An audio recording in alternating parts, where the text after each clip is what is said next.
Alam mo ba na ang mga gulay may superpowers? Tuklasin natin ang 10 gulay na kayang palakasin ang katawan mo. Gusto mo glowing skin? Ako si Alugbati. May vitamins at antioxidants ako na tumutulong sa healthy skin. Maliit pero energetic. Ako si Baby Corn. May carbs ako na nagbibigay mabilis na energy sa katawan. Ako ang Brain Booster. Ako si Mushroom. May nutrients ako na tumutulong sa brain health at immune system. Proteksyon sa katawan? Ako si Mustasa. May vitamins A, K ako na tumutulong sa immune system. Problema sa tiyan? Ako si Okra. May fiber ako na tumutulong sa digestion at gut health. Gusto mong alagaan ang puso mo? Ako si Hicks. May antioxidants ako na tumutulong sa heart health.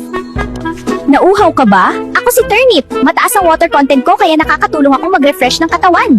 Maliit lang ako pero super powerful. Puno ako ng vitamins A, C at calcium na posanganuan. Mainit ang panahon? Ako si Upo. Mataas ang water content ko kaya tumutulong ako magpalamig ng katawan. Gusto mo lumakas ang dugo mo? Ako si Kangkong. Mayaman ako sa iron na tumutulong sa paggawa ng healthy red blood cells. Sa 10 na to, alin ang pinaka-powerful na gulay para sa'yo? Comment mo sa baba.